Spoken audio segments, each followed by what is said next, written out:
Bonjour à tous et à toutes. Je me présente. Mon nom est Gabrielle Legendre. Je suis animatrice de la communauté de pratique pour la sécurisation culturelle en santé et en services sociaux. La CDP en sécurisation culturelle a pour mission de soutenir les établissements du réseau de la santé et des services sociaux dans l'implantation des meilleures pratiques en sécurisation culturelle. On compte aujourd'hui près de 150 gestionnaires et professionnels qui sont engagés dans ces démarches à travers le Québec. Donc, le webinaire d'aujourd'hui est un webinaire qui est ouvert à tous, donc bienvenue. Le webinaire d'aujourd'hui va nous permettre de découvrir les résultats d'une démarche collaborative qui a été menée avec les partenaires des Premières Nations et Inuits afin d'identifier les pratiques gagnantes pour rendre le régime des plaintes plus accessible, plus inclusif et plus culturellement sécurisant. Donc, sans plus tarder, j'ai le plaisir de céder la parole à Madame Martine Gosselin, qui est la commissaire nationale aux plaintes et à la qualité des services à Santé Québec, pour un premier mot d'ouverture. Madame Gosselin, la parole est à vous. Merci, Madame Legendre. Bonjour tout le monde. Oui, c'est un honneur pour moi d'avoir à vous faire un petit mot d'ouverture. Je vais être brève. Je veux remercier les gens de la communauté de pratique pour la sécurisation culturelle en santé et services sociaux, nos invités, les organisateurs, et puis Madame Campanelli pour sa présence.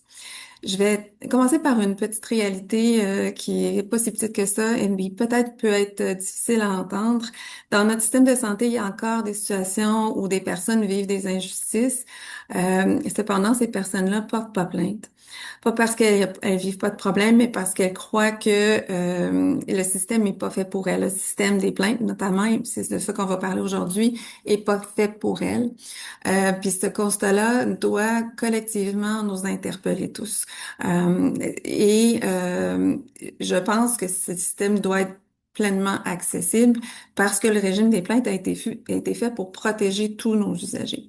C'est exactement ce que les travaux dont nous discutons aujourd'hui mettent en lumière. Ils parlent de méfiance, de barrières linguistiques, de processus qui sont perçus comme étant éloignés des réalités vécues, d'un besoin fondamental d'un accompagnement plus humain. C'est vrai pour tout le monde, mais c'est encore plus vrai aujourd'hui pour nos populations des PNI. Donc, la vraie question, c'est pas est-ce qu'on doit changer quelque chose. La vraie question, c'est où est-ce que nous sommes prêts à aller pour que le système soit réellement juste.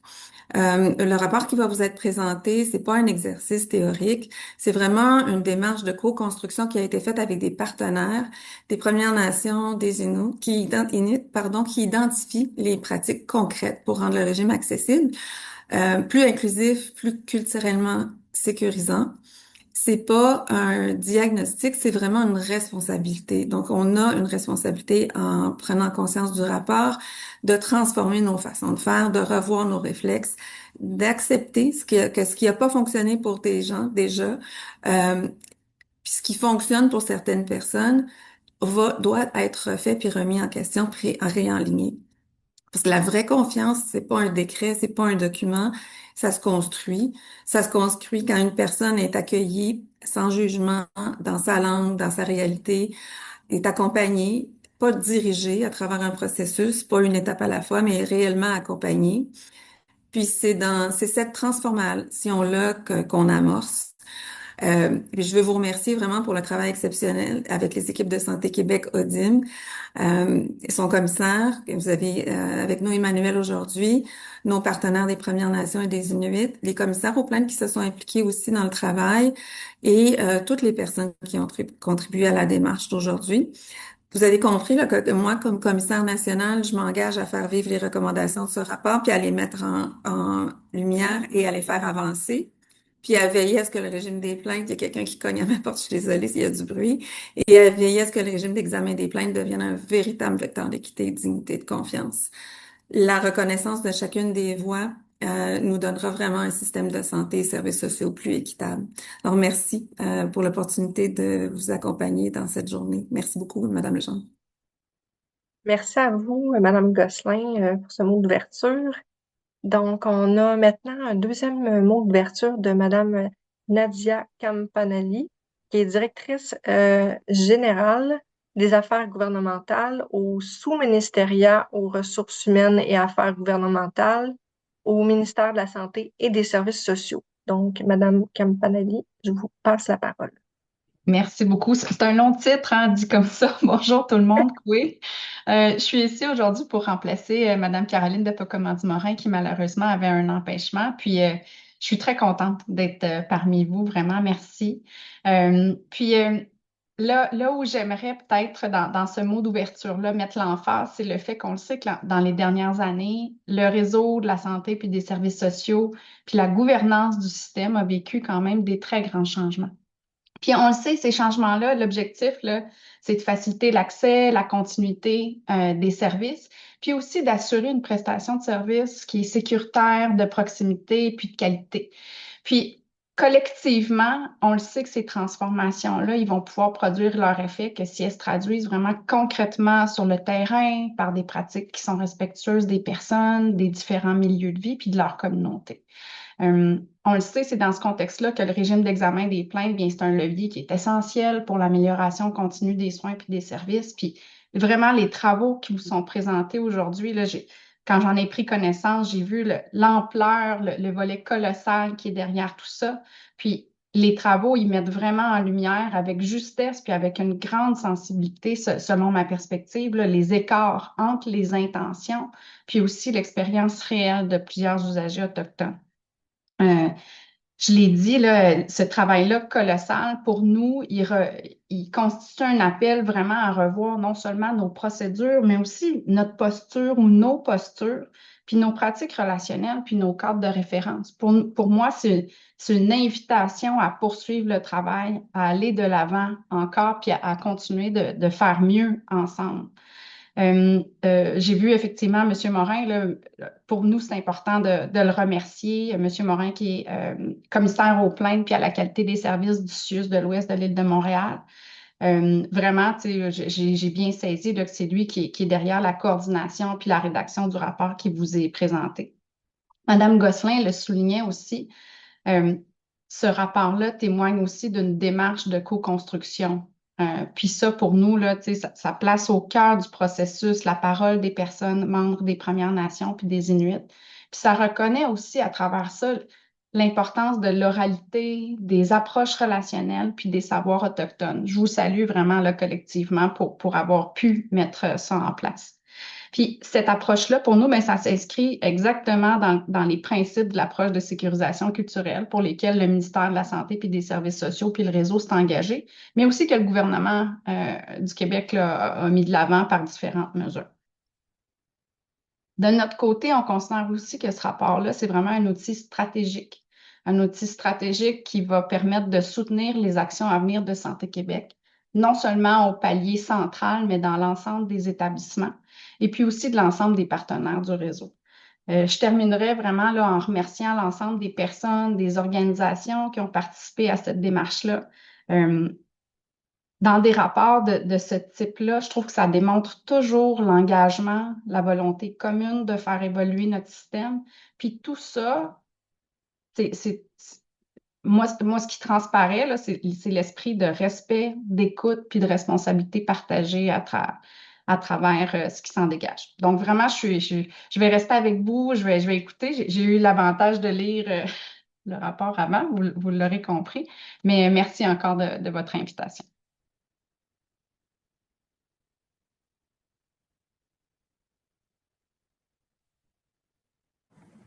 Ça va aller mieux avec le micro ouvert. Hein? Donc, merci à vous deux pour ces mots d'ouverture. Ça ouvre bien, notre activité. Donc, Emmanuel Morin, ça serait à votre tour. Donc, Emmanuel est commissaire aux plaintes et à la qualité des services au CIUS de l'Ouest de l'île de Montréal. Donc, je te laisse, Emmanuel, si tu veux compléter ta présentation. Il y a Alexandre qui va pouvoir commencer le partage d'écran pour la partie webinaire. Donc, bon webinaire tout le monde. Merci beaucoup, Gabrielle. Merci à Mme Gosselin et Mme Campanelli. Donc, moi, j'ai le plaisir un peu de vous présenter la démarche qui a mené un peu au rapport.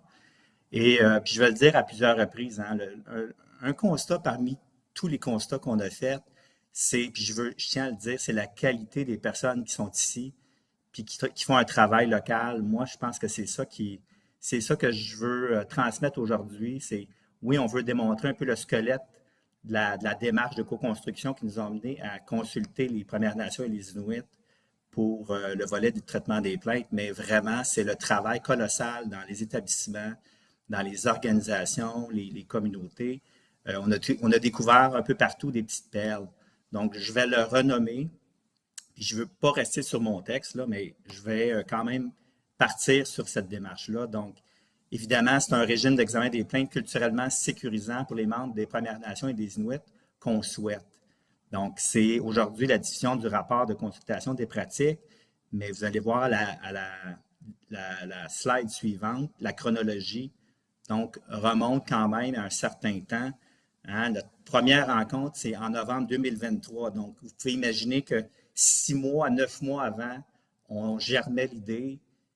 Puis l'idée, je voulais pas seulement que ça soit de mon cerveau. Là. Je voulais vraiment intéresser des partenaires. Donc, en novembre 2023, puis moi, je vais avoir le défi aujourd'hui de ne pas trop nommer des gens parce qu'il y a tellement de partenaires qui ont participé à cette démarche-là. Donc, c'est un processus qui est en continu. Donc, en novembre 2023, on constituait ce qu'on a appelé le groupe Noyau. Donc, c'est un petit peu notre conseil d'administration du projet qui permettait d'asseoir les idées puis de les transformer en orientation. Donc, dans ce groupe Noyau-là, on a fait quelques rencontres. Puis je remercie beaucoup, beaucoup, encore une fois, les partenaires de ce groupe Noyau-là qui ont été à la fois généreux, mais pas complaisants.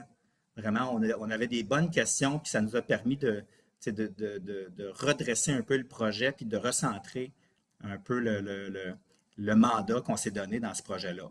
Fait que ça nous a amené à pouvoir présenter la démarche au comité aviseur en sécurisation culturelle auprès du ministère en mai 2024. Puis je me souviens aussi à cette époque-là, il y avait un des participants qui nous a dit « Oui, on trouve que c'est une bonne idée, mais il faut être sur le terrain, aller rejoindre les communautés. » Donc ça, c'était vraiment, je pense que ça a été un motivateur encore plus fort pour aller dans les communautés, aller entendre ce qui se fait dans les communautés et être capable de prendre l'input. Donc, suivant cela, on a décidé de faire un forum qui a eu lieu le 6 juin 2024, ici à Douglas. Puis l'idée, hein, c'était surtout c'était de faire connaître le projet. Comme je vais faire un parallèle, là, mais une commission d'enquête, il faut la faire connaître pour qu'on puisse aller chercher le plus de partenaires possible. Donc, l'objectif de ce forum-là, dans lequel on a eu l'honneur d'avoir le juge Vien qui nous a parlé un peu des enjeux qu'il a remarqué durant la commission d'enquête, notamment pour le volet de la santé des services sociaux. Puis on a eu M. Pierre Picard qui a été aussi là et qui a fait un premier éclairage sur le traitement des plaintes et les Premières Nations et les Inuits et les enjeux, les obstacles et les leviers d'amélioration. Donc, le 6 juin 2024 a été un moment fort pertinent pour le lancement de nos démarches. Ensuite, le 7 juin, on s'est mis à la tâche. On a, avec certains membres du groupe Noyau et d'autres partenaires, certains d'entre vous sont parmi les personnes ici. Là, on a fait une première rencontre du groupe d'experts pour être en mesure d'assurer un suivi de ce chantier-là auprès des partenaires issus du réseau, mais aussi des organismes communautaires pour lesquels on a souvent des obstacles de visibilité. Hein. C'est parfois difficile de rejoindre les communautés ou les organismes communautaires. Donc, en septembre 2024, on a fait un grand lac à l'épaule pour aller commencer à mettre les morceaux dans la façon dont on va aller rejoindre les commissaires aux plaintes, aller rejoindre les navigateurs de services, les agents de liaison, puis les établissements pour aller chercher l'input, puis commencer à travailler des outils de sondage pour aller chercher le maximum de personnes. Les outils, on a décidé de faire des sondages, mais il y a des personnes qui trouvaient que c'était une bonne idée d'aller peut-être avec des cercles de parole. Puis on a aussi, on a travaillé donc des sous-groupes de travail pour constituer les sondages puis les adapter pour aller chercher le matériel. Donc, ensuite, décembre 2024, ça n'a pas rapport au projet, mais la loi instaurant l'approche de la sécurisation culturelle a été déposée. En janvier 2025, ça a été le moment où on a lancé les consultations. Donc, ça a été passablement rapide parce on était bien préparés. Il y a des établissements pour lesquels on a eu beaucoup de sondages, d'autres un petit peu plus. Je vais y revenir un petit peu par rapport aux sondages. Mais de janvier à mars, avril, on a eu beaucoup. Ça a été très actif avec vous, les partenaires, les agents de liaison, les navigateurs de services, les conseillers cadres, pour nous aider à aller sur le terrain, pour aller chercher la voix des usagers des Premières Nations et Inuits. Finalement, septembre 2025, on dépose, après avec l'analyse qu'on a fait, la rédaction pendant l'été, en septembre 2025, on était prêt à déposer le rapport, puis on se retrouve aujourd'hui pour présenter les données, les constats. Voilà.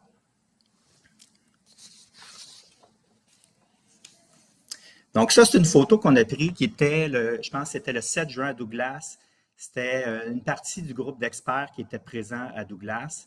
Je trouve que c'est une belle photo parce que ça permet de mettre en relief, hein, dans cette photo-là, on a des partenaires du réseau, on a des partenaires des organismes communautaires à Montréal, on a le commissaire aux plaintes d'Inuit civiques, on a vraiment une belle diversité de personnes qui ont participé au projet. Je trouve c'est important qu'on puisse montrer visuellement un peu les personnes qui ont travaillé très fort à l'époque pour cette démarche-là. Donc, la consultation est le fruit d'une démarche qui est, disons-le, quand même rigoureuse et collaborative, menée auprès de plusieurs partenaires des Premières Nations et des Inuits. Donc, puis ce qui est important, moi, ce que j'avais en tête quand je vois cette photo-là, c'est le processus qui est important, c'est pas la finalité. Encore une fois, ça nous a permis, avec les partenaires, de constater à quel point l'expertise que vous possédez autour de la table ici, c'est un peu la réponse qu'on va devoir, c'est la réponse aux enjeux qu'on a soulevés dans les constats et les recommandations. Puis je le répète, le travail commence à partir d'aujourd'hui parce que là, le bureau de la commissaire nationale a constaté les recommandations, puis maintenant, on va devoir travailler ensemble, probablement un peu différemment pour qu'on puisse, je le mentionne ici, l'objectif, c'est de le rendre, le régime d'examen des plaintes, plus accessible, puis ancré dans les réalités culturelles autochtones. Et ça, c'est les constats qu'avait fait le juge Vien à l'époque. C'était vraiment les deux enjeux lors des auditions, ce que les directeurs inuits et autochtones soulevaient, c'était ces enjeux-là. Souvent, les Premières Nations et les Inuits ne vont pas vouloir utiliser le processus et quand ils l'utilisent, ben, ils en sont insatisfaits. Donc, c'est doublement négatif pour eux. Voilà. Avant de passer aux 7 grands constats, il y a quand même des chiffres parce qu'au-delà de ces 7 constats-là, ben, on a consulté 39 comités, communautés et organisations consultées. On a travaillé de proche avec 20 établissements du réseau de la santé et des services sociaux. On est allé dans environ 9 milieux urbains. On a 307 sondages. On a réalisé 13 cercles de parole qui ont réuni 60 participants. Puis on a aussi 18 entrevues de patients partenaires autochtones. Donc, c'est au-delà des chiffres, au-delà des mots qu'on vous soulève. Puis vous aurez l'occasion, à la lecture du rapport, de voir des citations pour chacun des constats. C'est ça qui est... Moi, ça a été le mouvement fort, hein, dans l'analyse, c'est les citations de ce que les gens ont vécu. C'était parfois frappant à quel point il faut vraiment qu'il y ait des choses qui changent. Mais à travers aussi le processus, ben, je le répète, la qualité des partenaires m'a vraiment impressionné. Et aussi, il faut le mentionner, la disparité entre ce qui fonctionne dans certains établissements et ne fonctionne pas et n'est pas optimisé dans d'autres établissements, c'est aussi un constat. puis on le verra un peu plus tard. Je reviens aux 7 grands constats. Le premier, personne ne va être étonné, là. Méconnaissance du régime d'examen des plaintes, oui, c'est un des enjeux. Donc, le deuxième, c'est le processus inadapté aux réalités culturelles des membres des PNI. Le troisième, une méfiance face au processus d'examen des plaintes. Le quatrième, perception d'inutilité du régime d'examen des plaintes. Puis on sait, hein, les commissaires, je sais qu'il y en a qui sont ici autour de la table, cette perception-là, elle peut être généralisée, mais elle est l'accent sur ce thème-là est très, très présent partout. C'est vraiment le sentiment de ne pas y avoir un sens à cette perception-là. Donc, le cinquième, absence d'accompagnement par une personne autochtone. Le sixième, formalité et délai limitant l'accessibilité au processus. Et le septième, barrière linguistique. Donc, ici, on va reprendre brièvement, je veux reprendre brièvement les énoncés. On a travaillé avec des partenaires qui ont aussi des exemples très concrets. Donc, moi, ici, je ne pourrais pas nommer des exemples concrets, mais aux partenaires là, avec qui on a discuté, sentez-vous à l'aise de prendre le micro puis de venir ajouter des éléments très concrets de votre pratique dans vos milieux locaux, là. Donc, mais ici, la méconnaissance du régime d'examen des plaintes, donc, ça reprend un peu le thème de la sous-utilisation du régime d'examen des plaintes.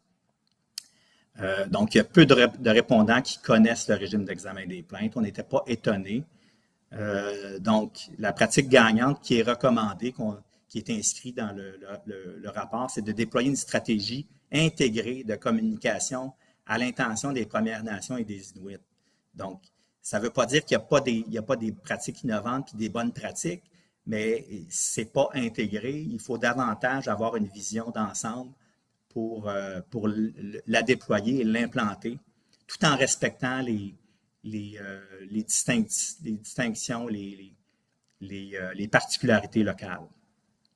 Donc, les actions qu'on propose, qui sont des actions génériques, hein, c'est une présence plus visible du commissaire et des personnes ressources dans les établissements.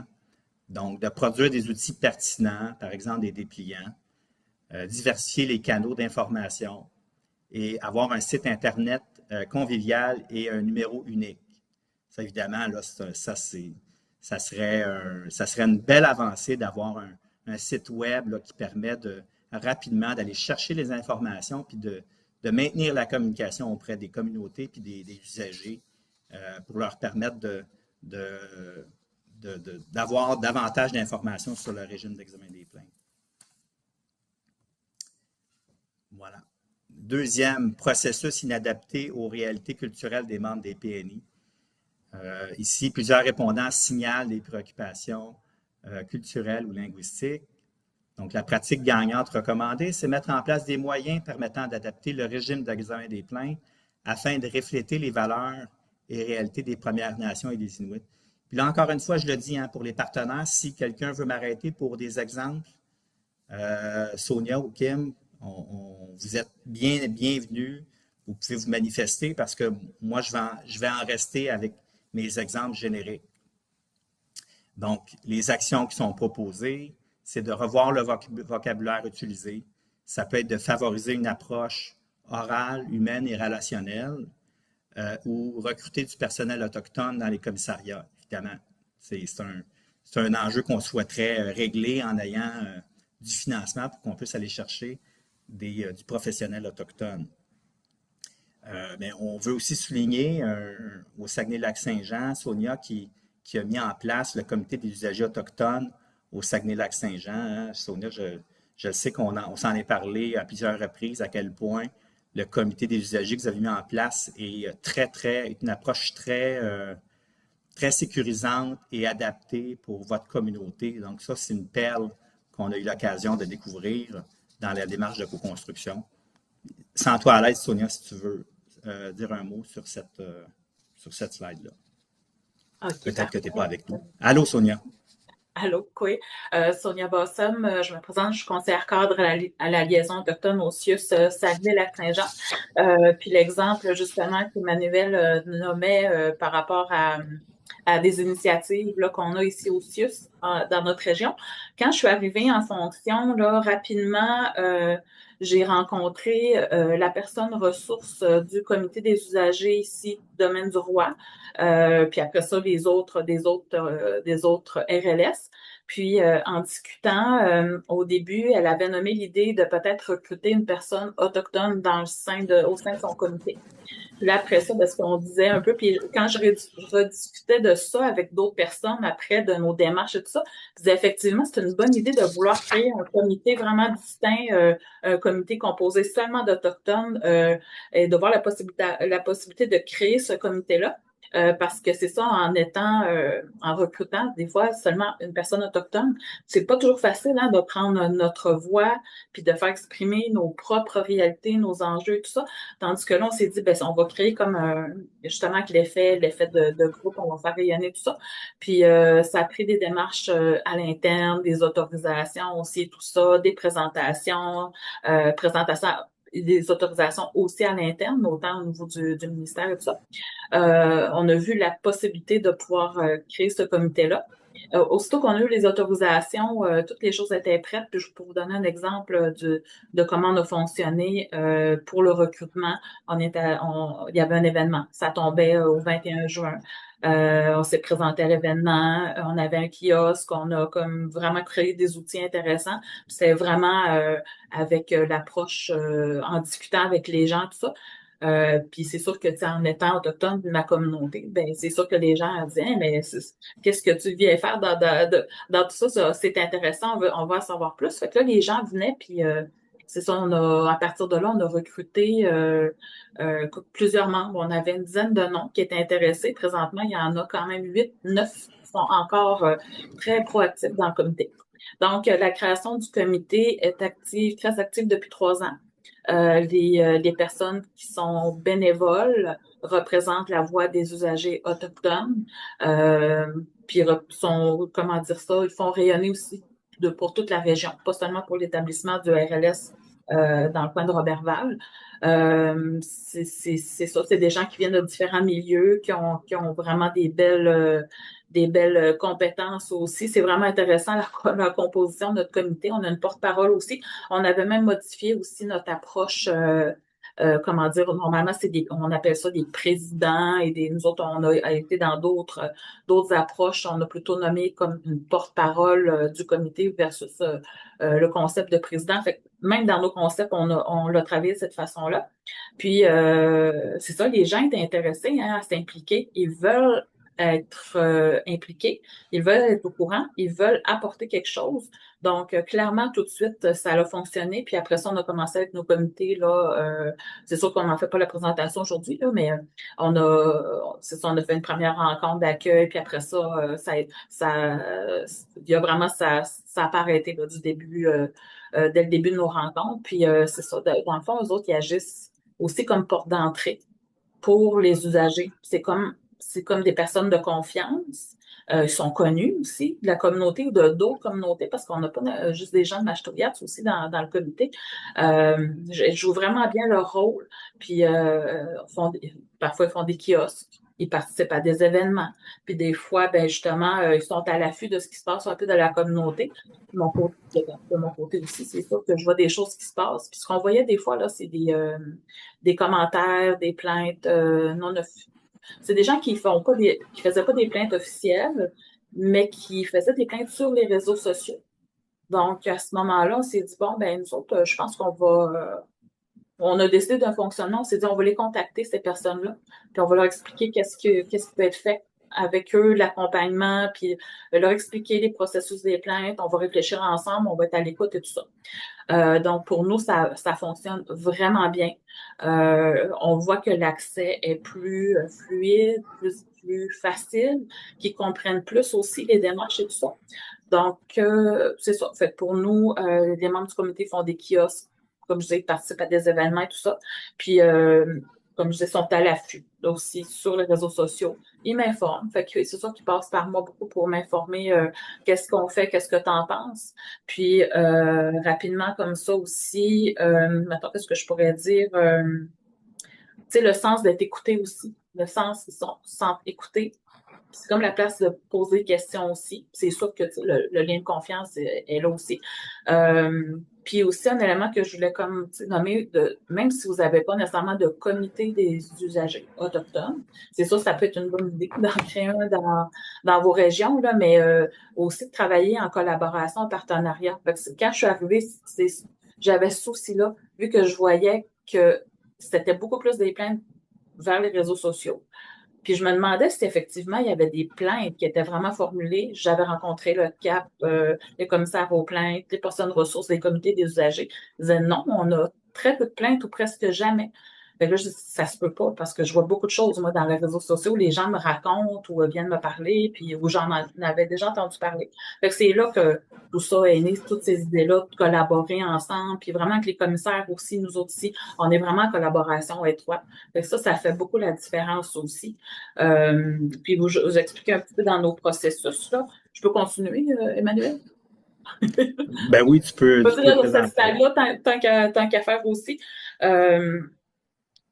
Comment dire ça, dans notre approche avec, entre autres, le commissaire aux plaintes, étant donné que les gens n'allaient pas vers les plaintes, on s'est dit qu'à la porte d'entrée, ben, ça peut être par mois, ça peut être par... Si on avait un accompagnateur, on favoriserait aussi vers l'approche avec l'accompagnateur en sécurité culturelle ou navigateur.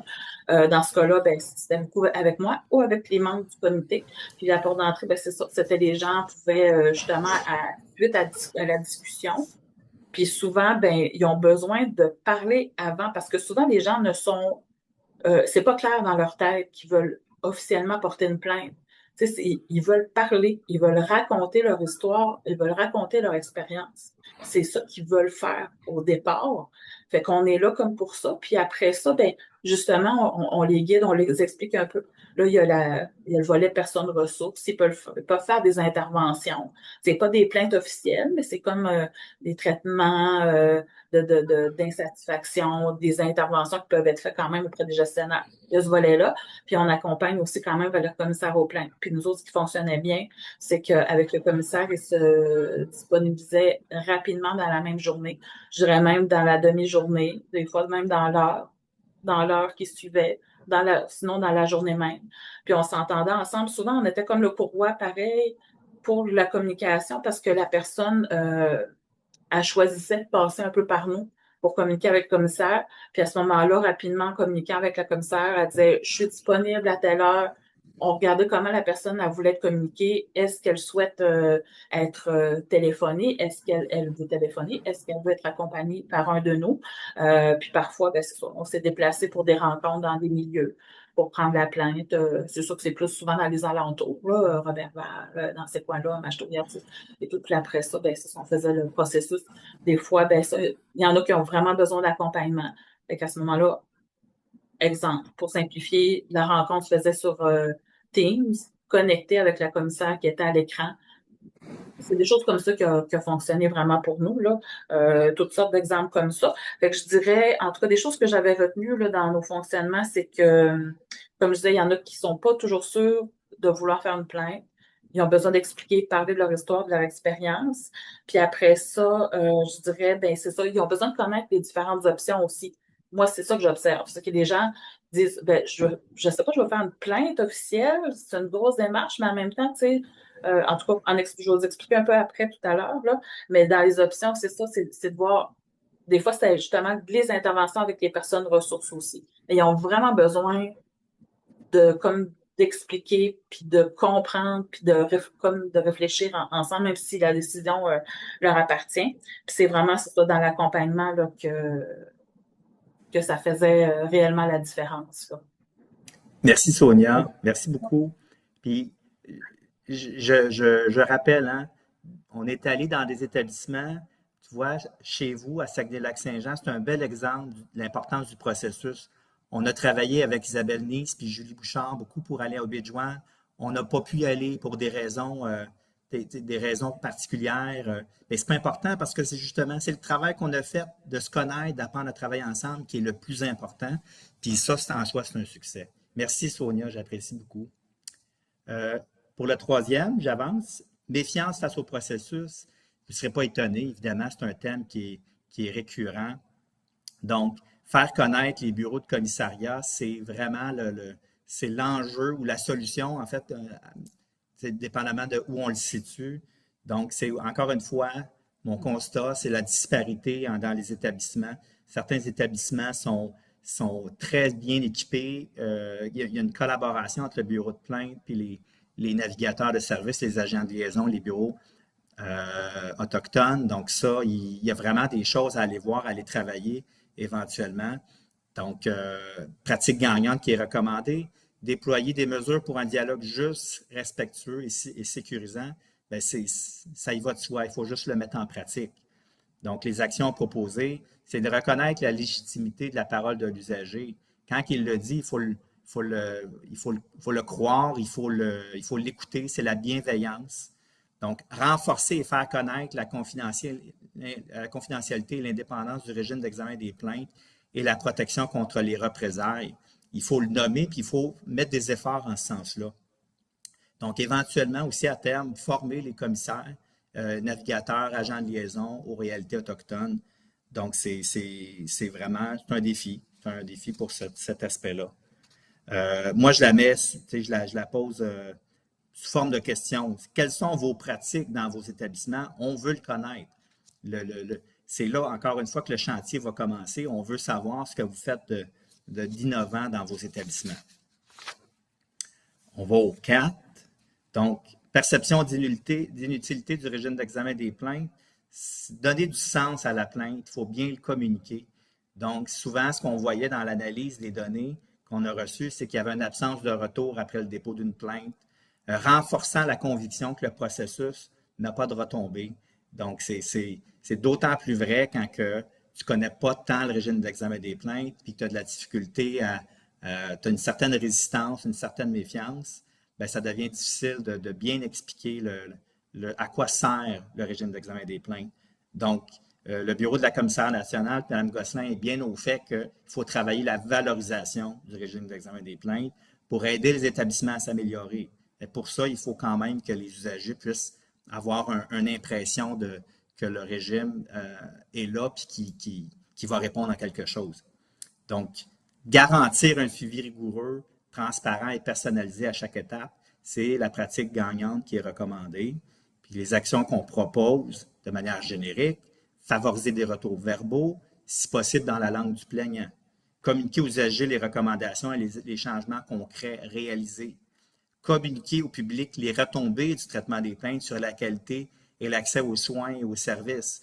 Donc, de manière systémique, avec une approche bienveillante, de communiquer quelles sont les retombées, pas individuelles, mais davantage systémiques du mécanisme pour que ça fasse du sens, encore une fois, pour les plaignants. Donc, voilà, analyser régulièrement les données qu'on reçoit. Donc, actuellement, les données ne sont pas colligées. Donc, il faudrait amorcer un début de collecte de données pour qu'on puisse aider les établissements à s'améliorer. Absence d'accompagnement. Encore une fois, vous pouvez, ici, ce sont les partenaires qui sont ici qui peuvent jouer un rôle essentiel et permettre le dépôt de la plainte. C'est là que vous allez me permettre d'être redondant, mais on vous le dit, le travail pour nous, pour le Bureau de la Commission nationale, commence maintenant avec vous, les partenaires, pour nous aider dans ce volet-là de l'absence d'accompagnement. Même si on a été sur le terrain avec les consultations, on sent que les plaignants, ils ne parviennent pas jusqu'au bureau de plainte, ils ont des craintes, mais les plaintes, comme le disait Sonia, sont à quelque part. Il faut aller les chercher pour qu'on puisse recueillir quand même des données. C'est à nous à faire un effort aussi pour aller recueillir ces données pour qu'on puisse aider les établissements à s'améliorer. Donc, de ce fait, garantir un accompagnement culturellement sécurisant, hein, on l'a vu avec les sondages, les centres d'amitié autochtones sont là, les organismes communautaires sont là pour jouer un rôle aussi et nous aider à aller apaiser un plaignant qui veut porter plainte. Donc, l'action proposée, recrutement de personnel membre des PNI au sein des bureaux de commissariat aux plaintes. Évidemment, ça serait très intéressant d'en avoir davantage, mais c'est aussi de favoriser la mise en place de cercles de parole avec aînés ainsi que les porteurs de savoir. Il Il faut comprendre que ce n'est pas tous les communautés ou tous les membres des Premières Nations qui vont apprécier le volet du cercle de parole. Encore une fois, ça, il y a une question de disparité locale, de différence locale. Pour certains, les cercles de parole ne veulent rien dire, alors que pour d'autres, ben, c'est une façon de faire de la médiation.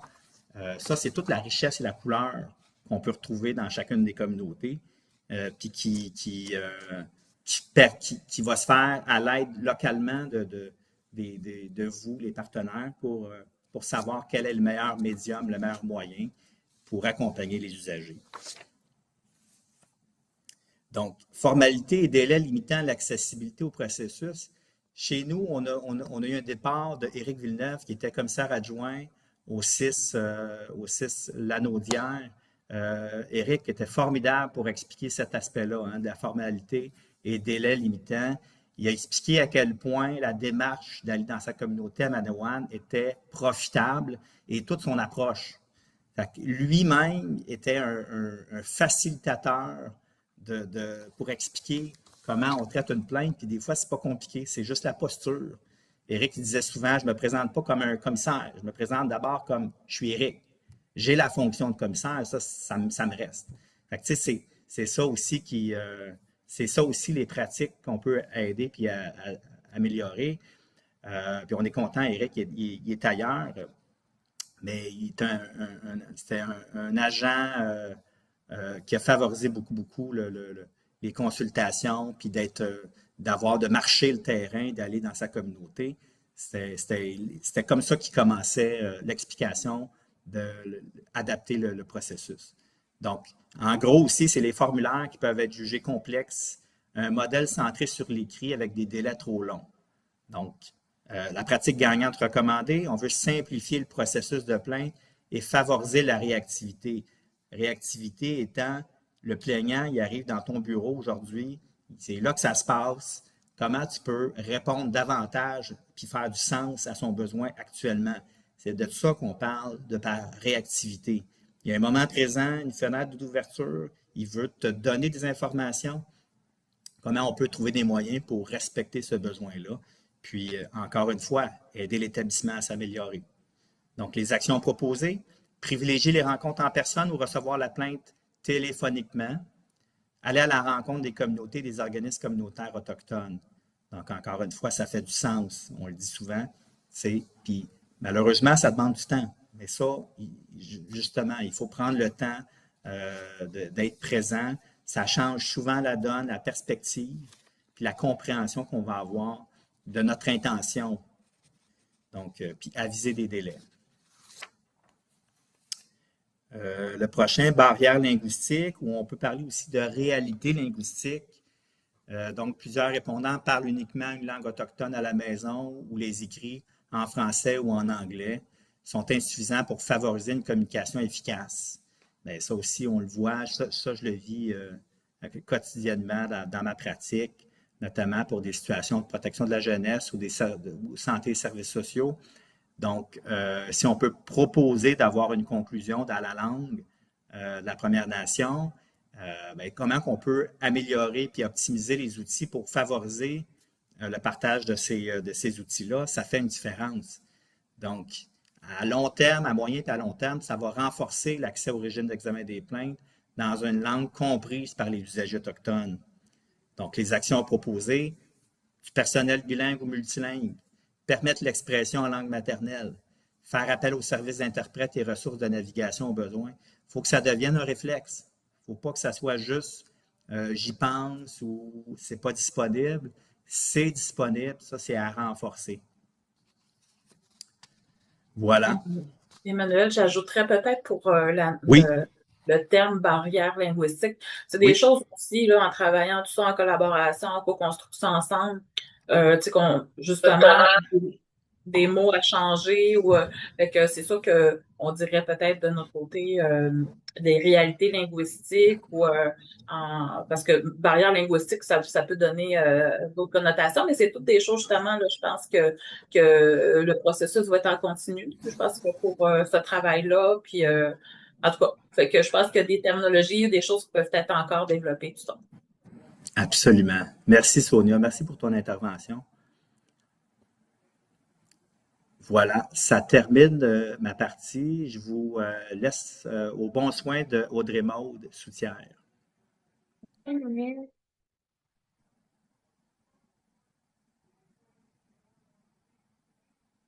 Audrey Maud, on t'entend pas.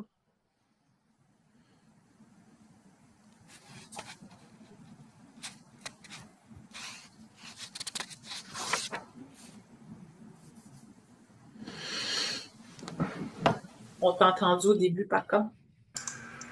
M'entendez-vous? Oui, M'entendez-vous? oui, on t'entend. OK. Petite sueur froide. Alexandre, je disais, pourrais-tu retourner à la diapo précédente, s'il vous plaît?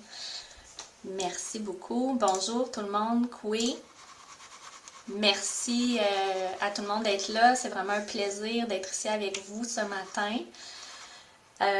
Donc, moi, c'est Audrey Maude Soutière. Je suis au bureau de la commissaire nationale aux plaintes à la qualité des services en tant que directrice des partenariats de l'expérience usagée.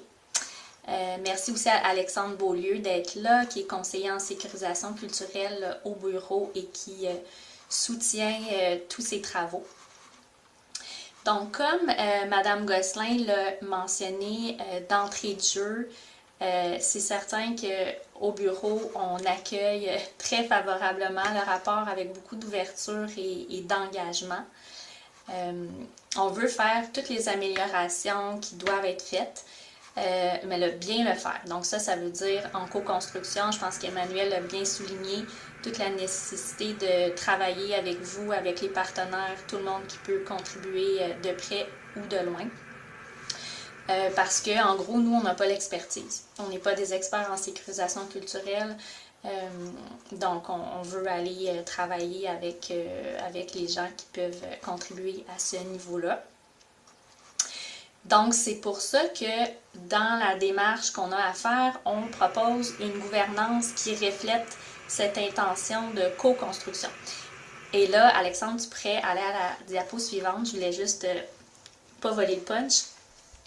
Donc, dans le fond, cette gouvernance-là qui est proposée, elle mobilise les partenaires jusqu'à maintenant. Puis évidemment, on l'a dit, c'est un processus évolutif, donc tout est sous forme de proposition et pourra évoluer là, au besoin. Et concrètement, qu'est-ce que ça veut dire? C'est qu'à l'automne, donc dès septembre, on débute une structure de gouvernance qui va nous amener dans l'action, à poser, à planifier puis à se structurer pour faire les changements nécessaires. Donc, avec un comité directeur, ce comité-là, qu'est-ce qu'il va faire? Il va nous accompagner dans la prise de décision et les orientations stratégiques pour veiller à ancrer la démarche dans les valeurs et les priorités des Premières Nations et des Inuits en cohérence avec le régime d'examen des plaintes générales.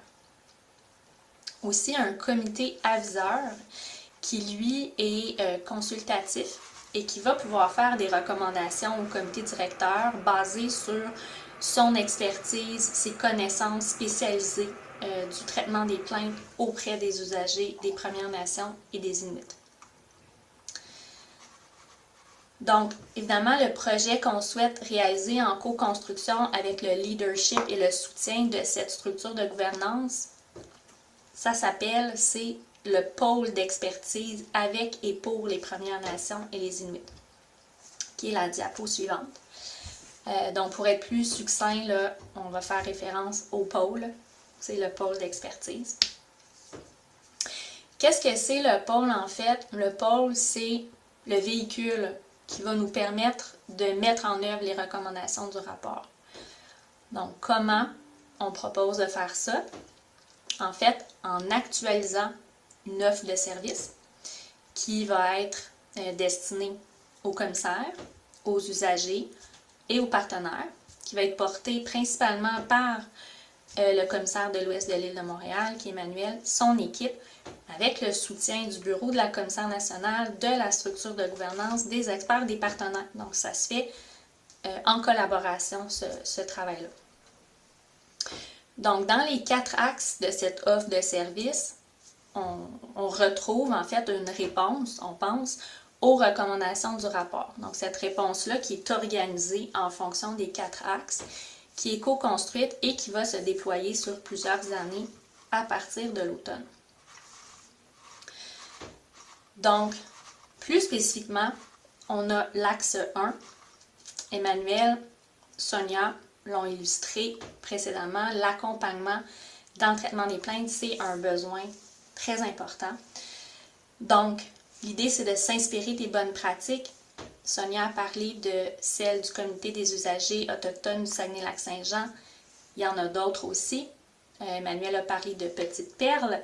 Donc, il faut vraiment s'appuyer sur ces idées-là et aller mobiliser tous les acteurs pour se réseauter, pour mieux accompagner les usagers des Premières Nations et des Inuits qui souhaitent déposer une plainte. Sonia l'a illustré, parfois on se questionne, on ne sait pas, on ne connaît pas ça, le régime d'examen des plaintes, puis il y a plusieurs partenaires qui sont sur le terrain, qui peuvent jouer ce rôle-là, d'accompagner, d'orienter, peut-être éventuellement vers le régime d'examen des plaintes, si c'est ce que la personne souhaite. Donc, quand on parle des partenaires, je pense qu'il faut mentionner les navigateurs de services, les agents de liaison autochtones, les centres d'amitié autochtones, les services de santé, les services sociaux sur communauté et d'autres organismes communautaires. Et il y en a d'autres. Il y a toujours un risque de mentionner des partenaires, de ne pas en nommer.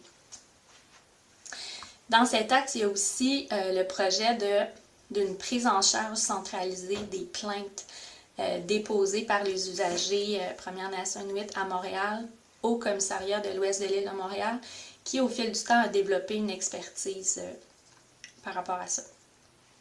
Dans l'axe 2, c'est une plateforme collaborative et du soutien aux équipes.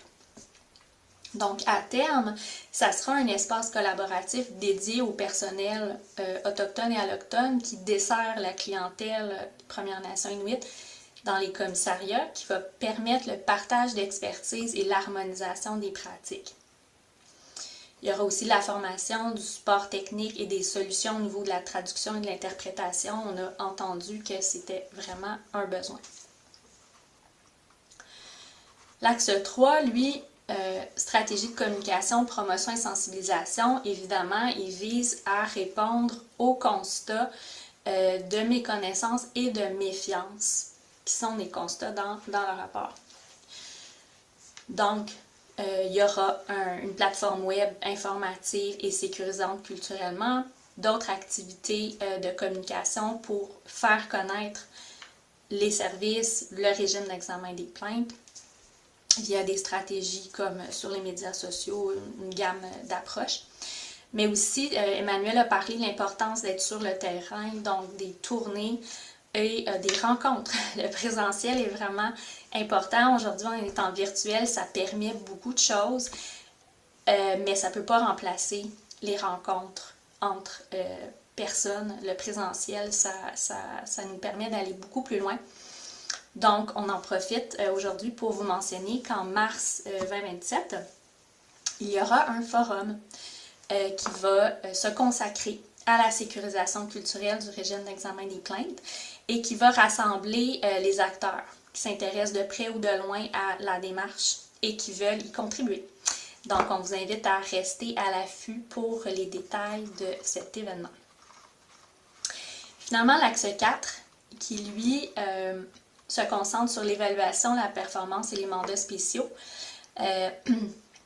Emmanuel et aussi Mme Gosselin ont parlé de l'importance du régime d'examen des plaintes comme un levier stratégique aussi, un levier, Mme Campanelli en a parlé aussi, donc l'importance du régime comme un levier stratégique pour illustrer les améliorations qui peuvent être faites dans les soins et services pour les usagers des Premières Nations et des Inuits. Donc, on veut que le régime puisse jouer son rôle. Et pour ça, il faut avoir des plaintes, il faut que les gens puissent s'exprimer, il faut qu'on aille à leur rencontre. Donc, l'évaluation va nous permettre d'avoir des indicateurs de progrès, d'aller capter quels sont les motifs les plus récurrents qui reviennent et de façon systémique pouvoir agir comme ce levier d'amélioration continue. Donc, Oui, merci Alexandre.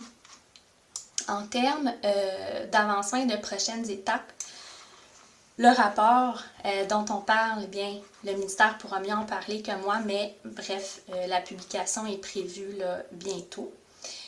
On vous invite évidemment à lire le rapport parce qu'aujourd'hui, on ne va pas en profondeur. Emmanuel a fait référence aux citations. Donc, dans le rapport, il y a vraiment des citations, notamment, il est très parlant, le rapport. On vous invite à le lire quand il sera publié.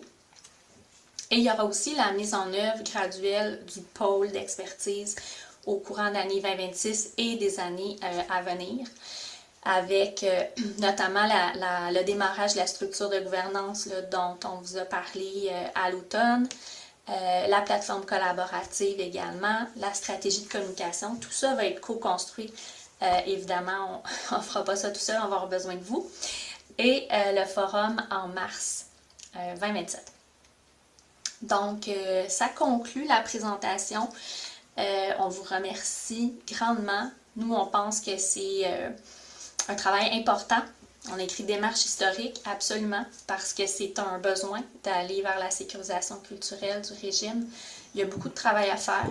On est confiant qu'on va y arriver ensemble avec vous. Donc, merci beaucoup. Ça conclut notre présentation. Et merci beaucoup pour les réactions en ligne. Donc, il nous reste 30 minutes et puis c'est ça qu'on voulait. On voulait favoriser une période d'échange avec vous.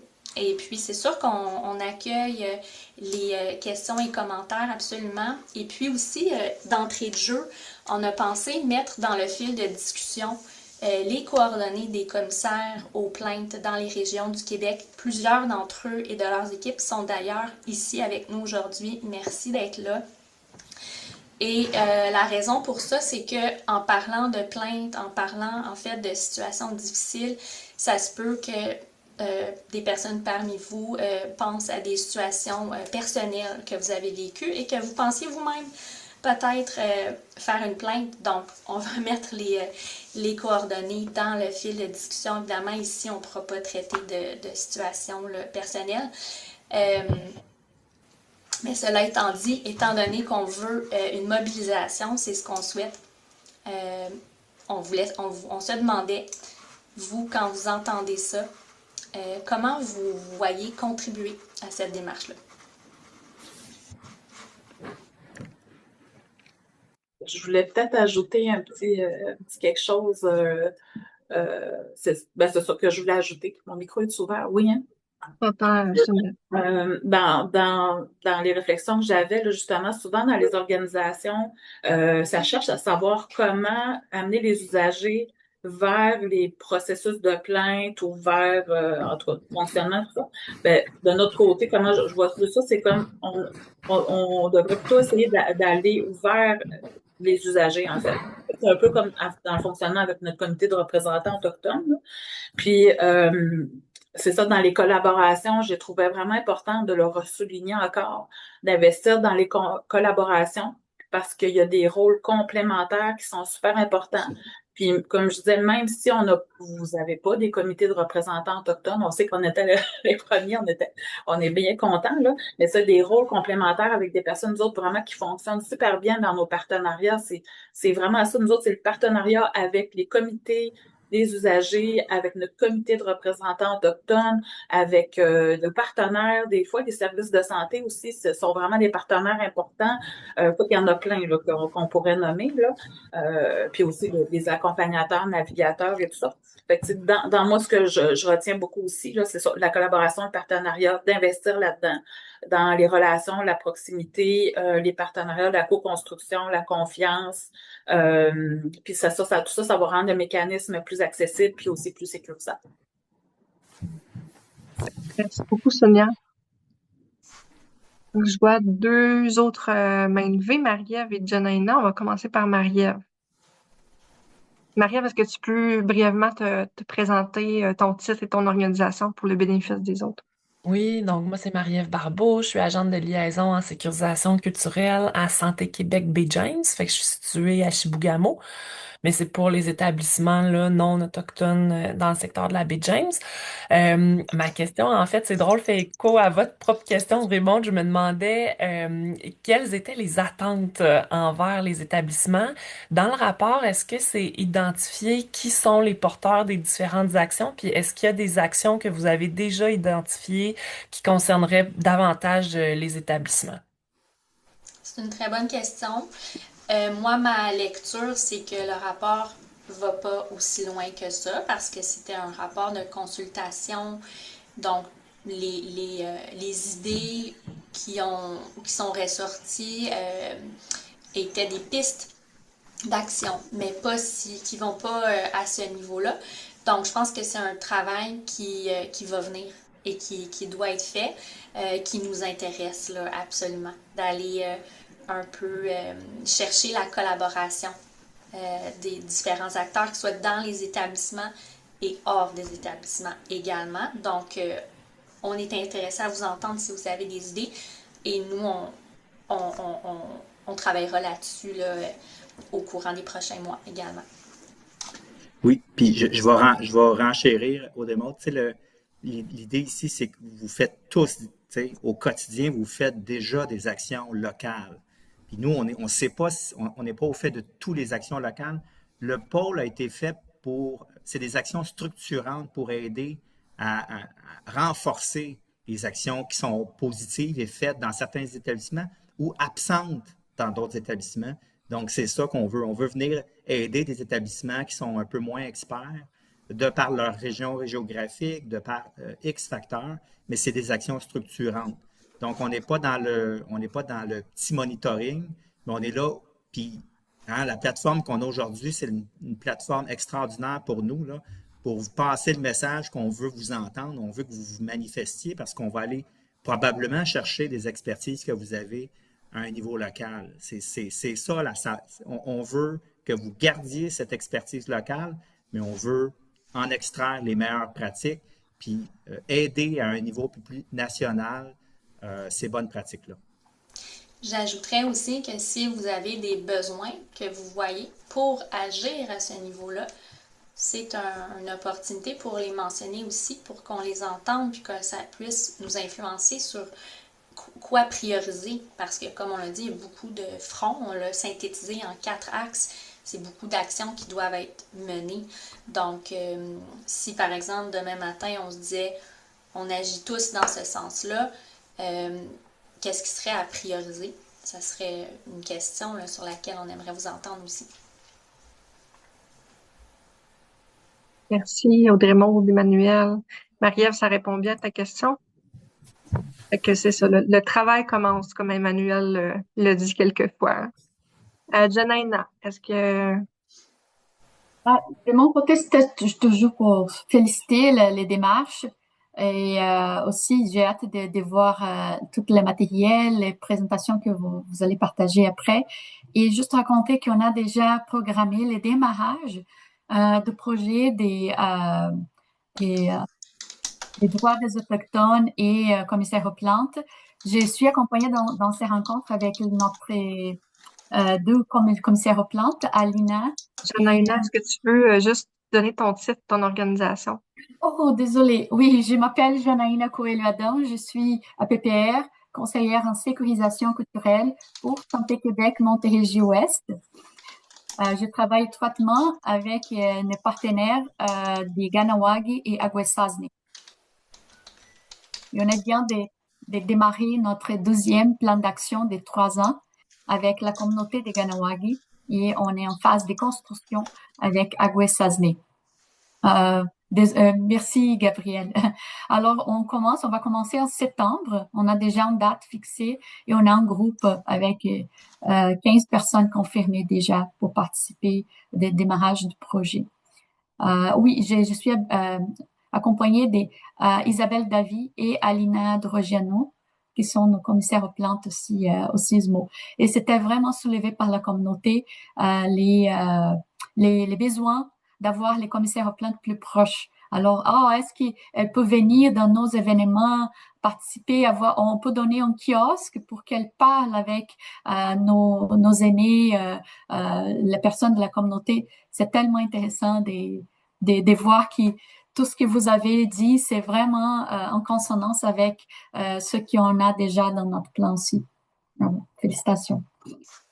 Félicitations à vous. Je pense que c'est le genre d'action qui est porteur. Et puis, dans votre cas, il semble que vous avez répondu à l'appel des communautés, si je comprends bien, qui vous ont exprimé un besoin. Puis, c'est à géométrie variable.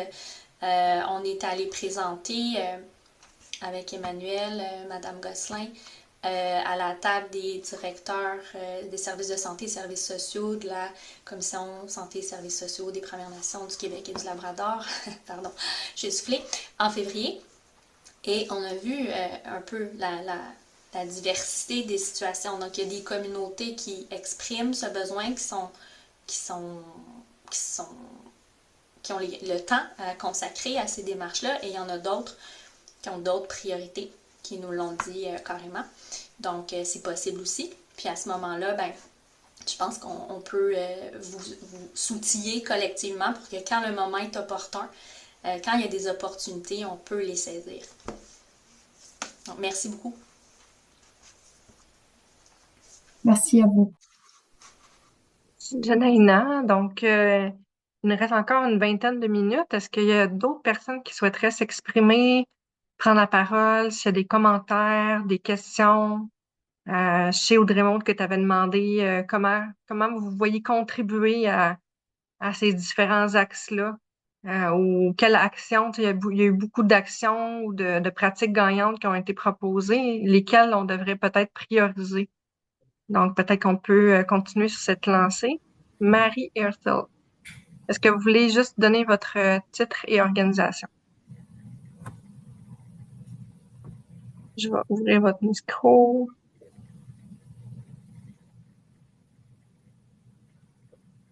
Merci beaucoup. Je vais essayer de faire fonctionner ma caméra en plus, mais ça semble ne pas fonctionner ce matin. Marie, parfait, bon, c'est ce qui est important.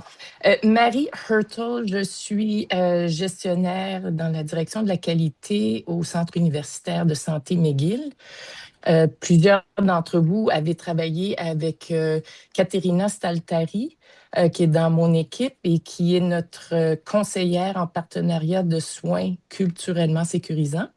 Et c'est elle qui a monté la collecte d'expériences patients par des méthodes choisies par nos patients autochtones, ainsi que les cercles de parole. Et ce que je voulais partager avec vous, c'est ce qu'on peut contribuer, que je n'ai pas entendu mentionner. C'est lorsque la trajectoire de soins commence à des milliers de kilomètres de l'hôpital d'arrivée. On a des patients qui commencent par 4 roues, prennent l'hélicoptère, se ramassent dans IVAC, qui est géré par le CHU de Québec, pour se rendre au CUSM à Montréal. Et ce sont des trajectoires de soins très particulières et avec de multiples partenaires. Et donc, une réalité dont il faudra aussi tenir compte dans tous nos travaux. Que je trouve par ailleurs je suis très contente de tout ce que j'ai entendu. Peut-être que ce que j'aimerais rajouter, ce sont des indicateurs de performance, si on veut parler en termes Santé Québec, ou peut-être nous se donner une manière de mesurer si on atteint des objectifs. Alors, je vous propose qu'on rajoute ça dans le pôle d'expertise.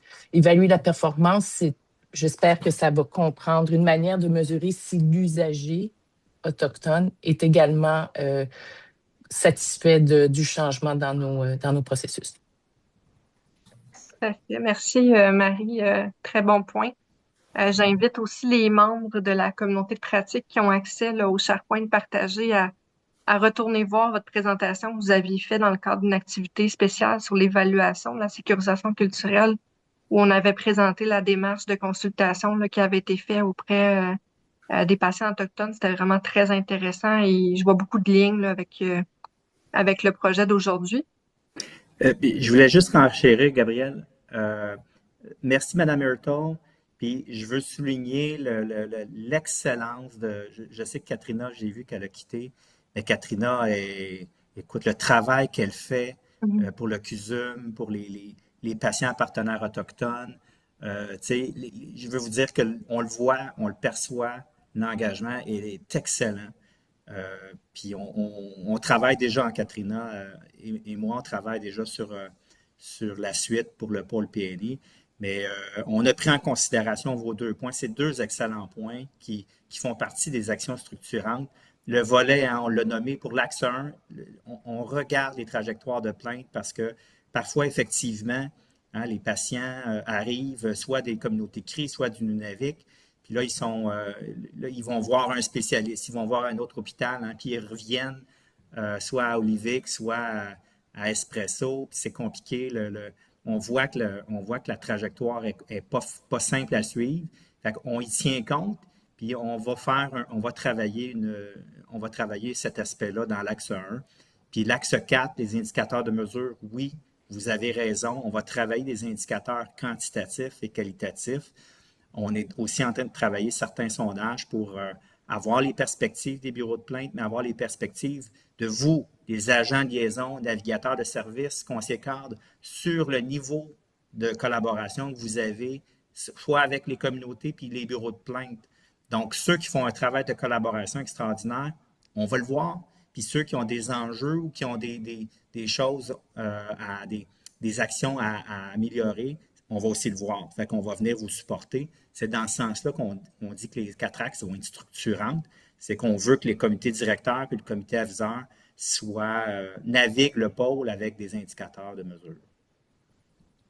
Merci beaucoup, Emmanuel. Merci. Donc, juste avant de passer je vois la main levée là, de Mme Sarah Cowboy, je passerai la parole à Mme Sophie Pelletier qui m'a interpellée dans le clavardage, qui est une de nos nouvelles représentantes Premières Nations et Inuit au sein de la communauté pratique. Donc, Sophie, la parole est à toi si tu veux te présenter brièvement et apporter tes commentaires ou questions. Est-ce que tout le monde m'entend bien? Oui? Oui, on vous entend bien. Alors, c'est la première fois pour moi que un Zoom fonctionne bien, fait que je suis très heureuse. Écoutez, oui, me présenter certainement. En ce qui concerne la lecture du document, je ne pourrais pas vous parler tellement. J'ai passé à travers rapidement. Mais pour commencer, Sophie, Wanda Tindi. Alors, je suis heureuse de faire participer, je suis dans le groupe, participer dans ce groupe qui m'a été présenté concernant la sécurisation culturelle. Moi, ce que j'aimerais vous partager pour que les gens entendent mon message, c'est que je suis disponible comme je suis autochtone de la communauté de Wendake. Et mon emploi, j'ai travaillé depuis 20 ans avec les Autochtones, depuis 93 environ. Alors, j'ai passé de centres de traitement parce qu'il y a, comme vous savez, 6 centres de traitement à l'est de l'Ontario, là, au Québec, pour les adultes. Et nous avons un centre de traitement également en Gaspésie, à Guescapéguiac, pour les jeunes de 11 à 17 ans. Donc, mes expériences sont dans l'intervention en toxicomanie et mes 6 dernières années ont été à Wendake, à la Commission de la santé et des services sociaux du Québec.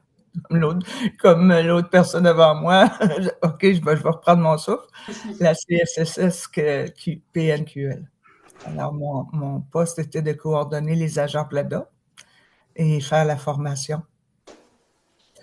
En ce qui concerne les voies de passage ou comment on peut appeler ça, les services entre le Service Québec et les services autochtones, pour moi, ce fut un travail très intéressant de contacter les agents de liaison et de travailler avec eux. Malgré le fait que nous avons aussi une résistance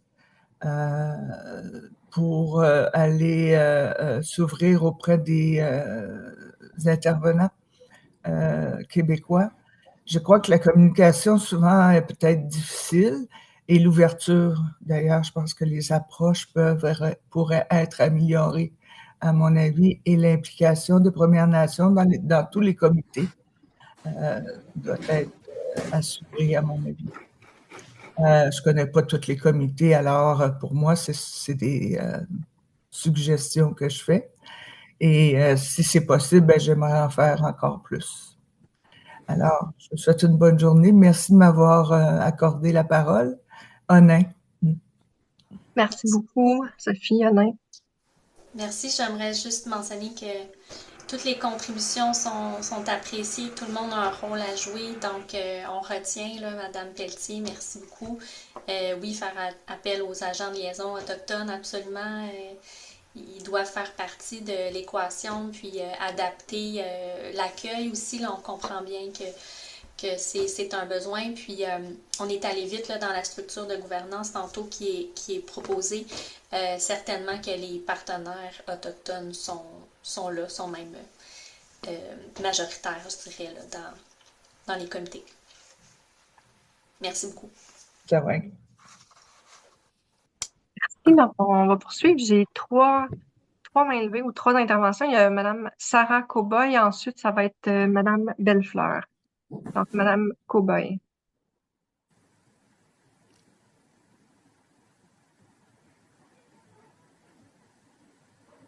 Madame Sarah Cowboy, est-ce que vous pouvez ouvrir votre micro?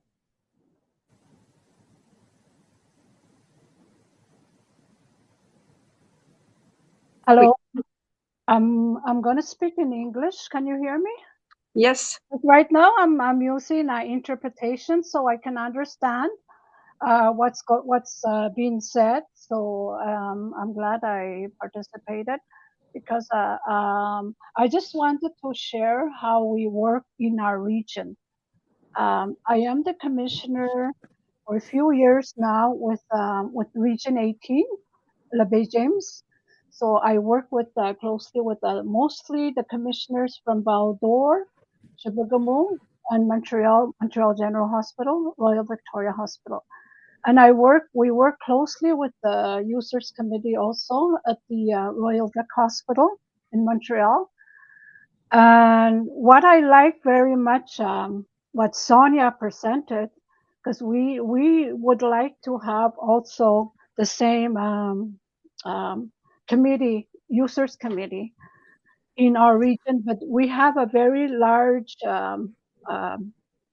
region to cover. We have 9 communities within our region, James Bay, and then when the patients go to Montreal, it's out of our jurisdiction, so it's the commissioners that take care. But we do a lot of assistance for them because we are Cree. We speak Cree. They call us a lot, and we don't have a support, like Sonia has for her population. We do everything.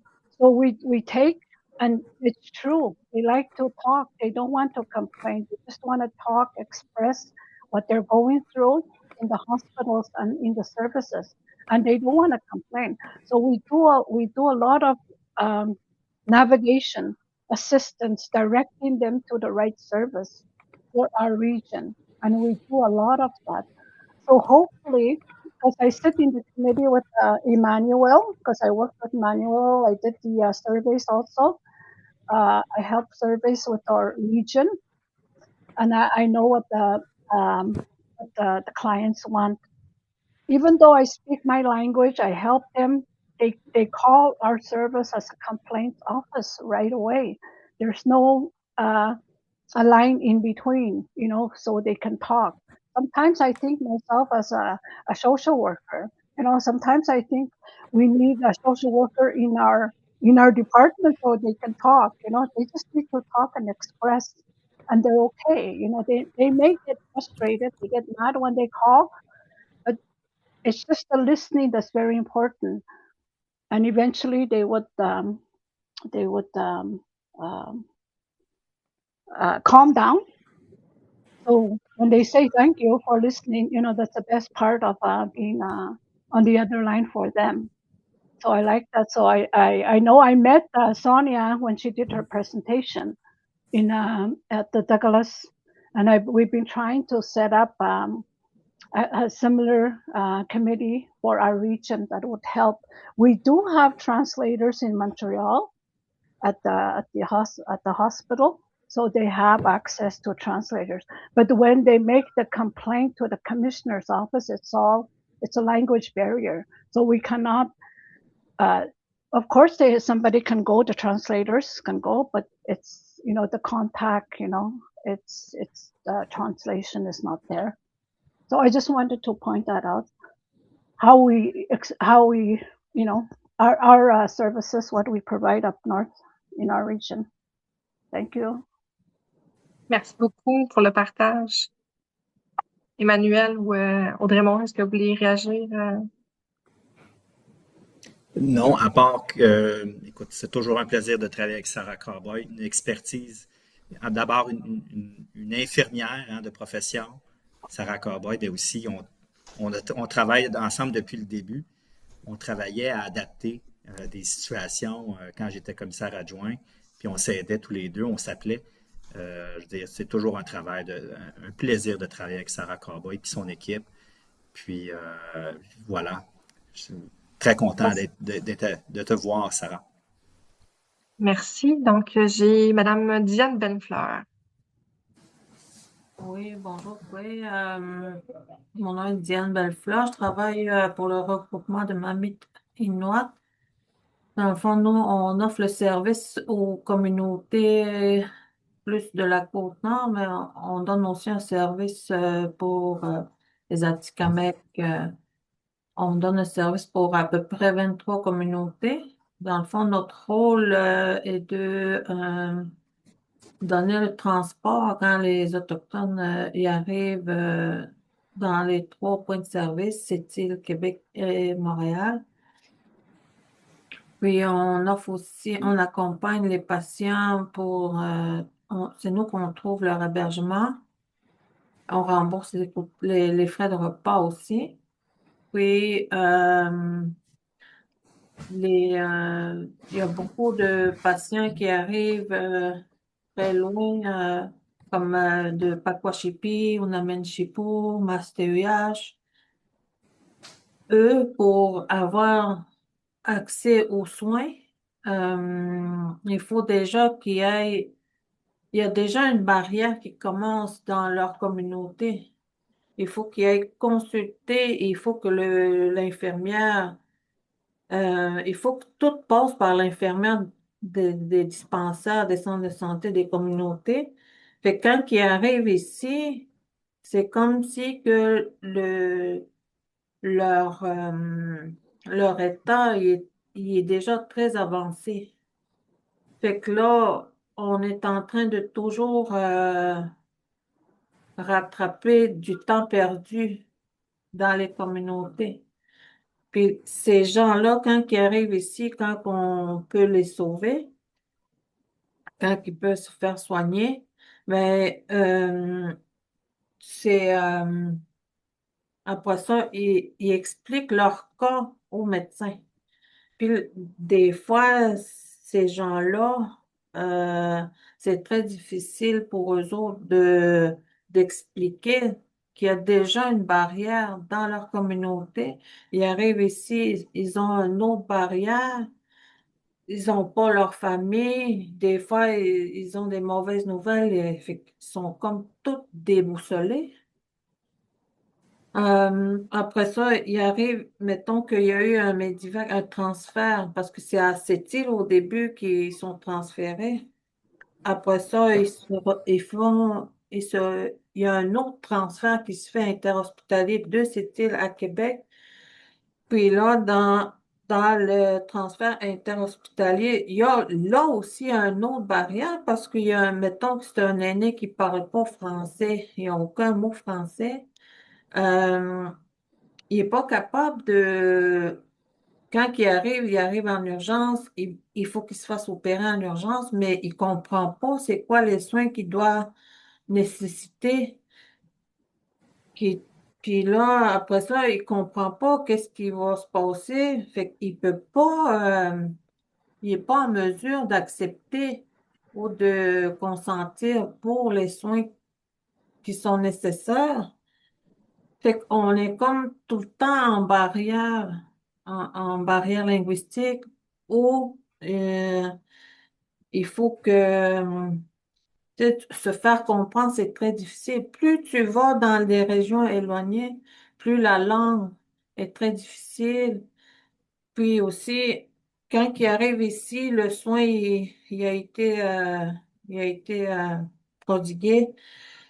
Après ça, il y a des formulaires en plus qu'il faut faire remplir au médecin. Puis des fois, le formulaire, il est pas bien rempli. Des fois aussi, ça prend des prolongements, mais eux, ils savent pas comment ça fonctionne. Le médecin aussi, il sait pas comment que ça fonctionne. Parce que tous les prolongements, il faut que ce soit indiqué comme il faut. Il faut pas que ce soit indiqué comme le patient peut demeurer à Québec. Ça, c'est pas suffisant pour nous. On peut pas prolonger la chambre. Il faut que ce soit médicalement. Faut, tous les mots qu'on choisit, là, il faut que ce soit très direct et tu sais, c'est obligé médicalement. Il faut être très pointilleux. Puis nous autres, c'est ça, on est en train de toujours chercher des réponses, alors qu'au début, si tout le monde était sensibilisé sur nos façons de faire, sur les exigences de service aux Autochtones, sur même les communautés aussi, tu sais, sont débordées dans leurs services. Il y a des infirmières communautaires dans les communautés. On dirait personne ne se parle, tout le monde travaille en silo. Euh, c'est ça, un aîné, là, il était venu là, il y a 2 semaines. Il arrive ici à 4 heures du matin, déboussolé.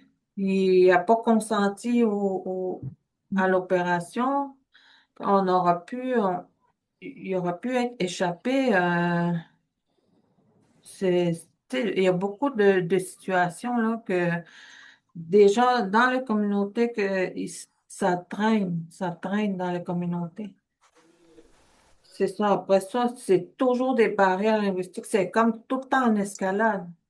Puis là, parler avec le médecin, ça aussi, expliquer les situations, ça aussi, c'est un autre problématique.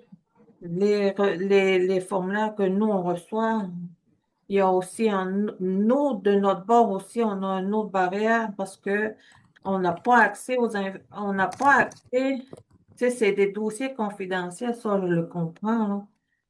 Puis nous, si on redemande d'autres informations, mais il faut que le patient, il, con- soit, il donne son consentement pour que nous, qu'on nous donne l'information. Qu'on est tout le temps en train d'escalader, là, de gauche puis à droite, puis des fois, c'est très difficile là, d'avoir les informations précises à cause de beaucoup de barrières linguistiques. Merci beaucoup, Madame Lafleur. Belle fleur, C'est excuse-moi. belle fleur, excusez-moi. C'est très éclairant d'avoir ce point de vue-là, cette réalité-là qui est vécue. Puis c'est quelque chose qu'on entend aussi beaucoup de la part là, dans le réseau des professionnels et des gestionnaires là, les enjeux liés à la communication des informations personnelles et les barrières linguistiques. On voit que vous le vivez en amont. Fait que si au niveau des soins, des services, c'est difficile, on peut bien penser que c'est très difficile aussi au niveau quand c'est le temps de porter plainte ou d'amener un dossier là, plus haut. Il est déjà 10h31. Nathalie, Audrey-Maude, rapidement, en 30 secondes, Nathalie. En 30 secondes, merci beaucoup Nathalie Tremblay du ministère de la Santé et Services sociaux, Direction des relations et partenariats avec les Premières Nations Inuit. Merci d'abord tout le monde, vraiment, c'est très très riche comme webinaire, je voulais vous dire ça. Merci Madame Bellefleur parce que le commentaire que vous venez faire allait dans le sens du mien, de dire que plus ces situations-là sont connues, ce qu'on se nomme aujourd'hui, c'est un levier extraordinaire d'amélioration continue. On le sait qu'on n'est pas parfait, assurément. Donc, plus on est au fait des situations, plus on peut agir sur celles-là. Et vous dire aussi que tout ça, ce qu'on entend aujourd'hui, s'inscrit dans quelque chose de beaucoup plus large, qui est toutes les actions en sécurisation culturelle. Vous savez qu'on a une loi qui a diverses actions qui sont à prendre. Tout ce qui concerne le régime d'examen des plaintes est un pan très, très important, mais il y en a d'autres relatives à la formation, relatives à un comité national. Donc, tout ce qui peut être capté, je vous dirais, peu importe la porte d'entrée, va nous permettre tous ensemble de mieux travailler et de mieux améliorer notamment l'accessibilité, les trajectoires de service, donc tous les exemples que Mme Bellefleur vient de nommer notamment. Alors, merci infiniment à tous. Merci Nathalie. Audrey-Maude. Nathalie est allée dans le même sens où je voulais aller, c'est de vous laisser comme mot de la fin sur travaillons ensemble pour faire que le régime d'examen des plaintes soit le levier stratégique qu'il doit être pour améliorer les services pour les Premières Nations, les Inuits. C'est ça le travail auquel on est conviés ensemble. Ce que Mme Bellefleur a illustré, ce sont des barrières. Elles sont dans le réseau, dans les soins, elles sont aussi dans le régime. Donc, travaillons ensemble pour les diminuer dans le régime pour pouvoir améliorer les services et les soins. Merci beaucoup. Merci Audrey-Maude. Tracy Johnson, qui est aussi une nouvelle représentante Première Nation Inuit dans la CDP. Après ça, je vais conclure rapidement. I'll just speak briefly. So today I was coming on more like an observer, just to see what everything is about and hear the input from everybody. So I'm a Mohawk woman, nurse from Kahnawake. I work in my own community for over 30 years. I just want to share that I'm very excited and very happy for all the work that everybody's doing. And that we've been approached, my team, I'm the manager of home care, nursing, mental health nursing, and an activity program. And we've been contacted by, we've had several meetings with Vanier College, McGill University, University of Montreal. People are very eager to learn about First Nations people and our reality.